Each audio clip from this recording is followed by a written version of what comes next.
Friends, எல்லாம் எப்படி இருக்கீங்க? நல்லா இருக்கீங்களா? மே மாதம்லாம் எப்படி போயிட்டுருக்கு? ரொம்ப ஹீட்டாக போயிட்டுருக்குன்னு நினைக்கிறேன். எல்லா பக்கமே அப்படி தாங்க இருக்குது. வெயில் ஆனால் தாங்கவே முடியலை. என்ன பண்ணுறதுன்னு தெரியல. இன்னும் மெயினான மே மாதமே ஸ்டார்ட் ஆகலை. ஆனால் இப்போவே அவ்வளோ வெயிலாக இருக்குது. போக போக என்னென்ன பண்ணணும்னு தெரியல. ஓகே, வாங்க நம்ம கேரளா ட்ரிப்போட பார்ட் 2 வீடியோ பார்த்துடலாம். வாங்க. போன வீடியோ பார்த்தவங்களுக்கு நல்லாவே தெரியும். நான் உங்கள்கிட்ட கடைசியாக என்ன சொல்லியிருந்தேன்னா, நான் நாங்கள் ஃபஸ்ட் டே நைட்டு எவ்வளோ ஸ்ட்ரகிள் பண்ணோம் அப்படிங்கிறத நான் செகண்ட் வீடியோவில் கன்வே பண்ணுறேன்னு சொல்லியிருந்தேன். போகிறதுக்கு ரொம்ப டிலே ஆயிடுச்சு. என்ன விஷயம்னா, நாங்கள் போன டைமில் வார் நடந்துகிட்டு இருந்தாங்காட்டிக்கு எங்களுக்கு ஃபுட்டுங்கிறது கிடைக்கவே இல்லை. ரொம்ப கஷ்டமாக போயிடுச்சு. அதுவும் ஃபஸ்ட் டே நைட்டு பார்த்திங்கன்னா சுத்தமாகவே கிடைக்கல. பசங்களாம் இருந்தாங்க. ப்ரெட்டு, பிஸ்கெட் அந்த மாதிரி ஆயிடுச்சு. எல்லா ஹோட்டலுமே பார்த்திங்கன்னா 8:30 அந்த டைமில் க்ளோஸ் பண்ணிட்டாங்க. இன்னொன்று, நாங்கள் என்ன சொல்கிறதுனா, ரூம் சுத்தமாக கிடைக்கல. எல்லா ரூமே ஹவுஸ்ஃபுல்னு ரூம் கிடச்சி தங்குவோமா அப்படிங்கிறதே எங்களுக்கு தெரியல. அந்தளவுக்கு ஆயிடுச்சு. இந்த டே எல்லாம் கம்ப்ளீட் ஆகி ரொம்ப ஸ்ட்ரகிள் பண்ணிவிட்டு நெக்ஸ்ட் டே மார்னிங் காலையில் எழுந்திரிச்சு நேரமாக போய் சாப்பிட்டுட்டு பக்கத்துலேயே பகவதி அம்மன் டெம்பிள்னு சொல்லிட்டு ஒன்று இருந்துச்சு. அங்கே போய்ட்டு சாமியெல்லாம் கும்பிட்டுட்டு அப்படியே நெக்ஸ்ட்டு நாங்கள் ஜூ கிளம்பிட்டோம். திருச்சூர் ஜூ இருக்குது அப்படின்னு சொல்லிட்டு அங்கே போனால் அதுக்கு மேலே ஒன்றுமே இல்லைங்க. அவங்களே சொல்கிறாங்க, போயிட்டு வந்தவங்க தயவு செஞ்சு போகாதீங்க, அமௌண்ட்டு வேஸ்ட் பண்ணாதீங்க, ஒன்றுமே இல்லைங்க, ஒரு 4-5 மிருகம் மட்டும்தான் இருக்குது, அதில் ஒன்றுமே பார்க்க முடியாது, அதனால் நீங்கள் கிளம்பிடுங்க அப்படின்னே சொல்லிட்டாங்க.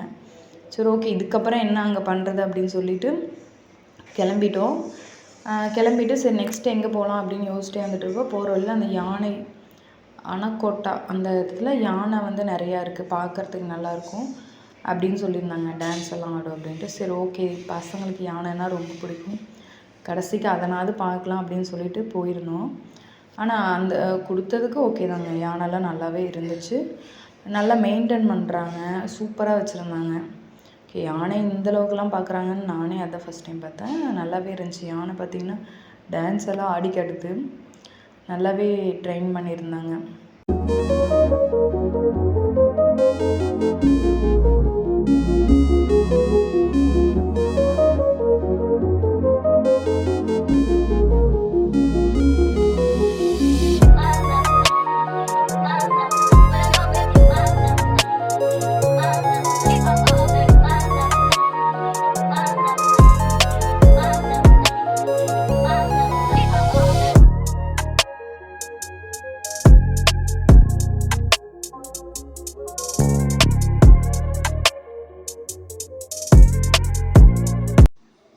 இந்த ட்ரிப் ரொம்ப ஹாப்பியாக போச்சு எங்களுக்கு.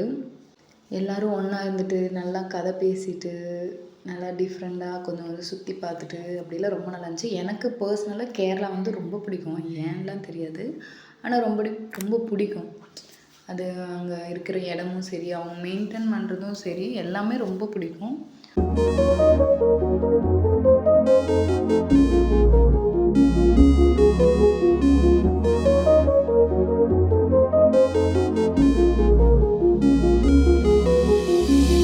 இதெல்லாம் பார்த்து முடிச்சுட்டு எங்கே போனோம்னா பீச்சுக்கு போயிருந்தோம். அன்றைக்கி ரம்ஜான் ஆர் பக்ரீத் இதுன்னு சரியாக எனக்கு ஞாபகம் இல்லை. ஃபுல்லாகவே முஸ்லீம் தான் இருந்தாங்க. செம்ம அழகாக இருந்துச்சு. பீச்சே பார்க்குறதுக்கு ஃபுல்லாக கலர்ஃபுல்லாக இருந்தாங்க. நிறையா டாய்ஸு, நிறைய விளையாடுறதுக்கு அவ்வளோ நல்லா இருந்துச்சு. பீச் ரொம்ப சூப்பராக இருந்துச்சு. நாங்கள் போனதுலேயே பீச் ரொம்ப பிடிச்சிருந்துச்சு. எங்களுக்கு ரொம்ப என்ஜாய் பண்ணது நாங்கள் பீச்சில் தான். போயிட்டு ஃபஸ்ட்டு கொஞ்சம் குழந்தைங்க விளையாடுறதுக்கான ப்ளே ஏரியா மாதிரியெல்லாம் இருந்துச்சு.